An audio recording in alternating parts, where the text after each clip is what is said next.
3 दिवसांपूर्वी घडलेले सोलापूर महानगरपालिकेतील भंगार चोरी प्रकरण अद्यापही गाजत आहे।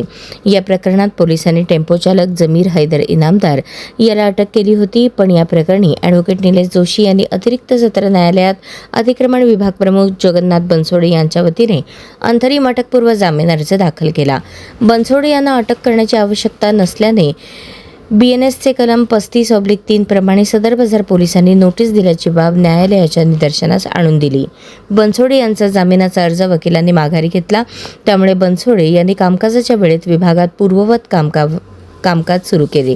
या गुन्ह्याचा तपास करणारे सहाय्यक पोलीस निरीक्षक पाटील यांनी भंगार चोरी प्रकरणात एकाच कलमांखाली गुन्हा दाखल झाल्यानंतर टेम्पो चालक जमीर इनामदार यालाही अटक केली होती, तर त्या कलमांखाली बनसोडे यांना अटक करण्याची आवश्यकता नाही अशी नोटीस दिली आहे।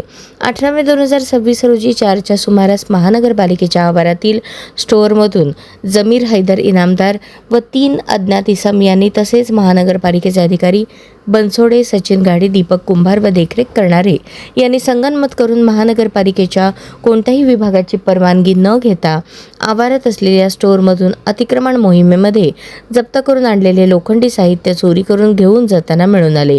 यावेळी 1,30,000चे जुने लोखंडी भंगार आणि मिळून आलेली क्रीम रंगाचा MH13 CU 1583 या क्रमांकाचा छोटा हत्ती टेम्पो मिळून आला होता।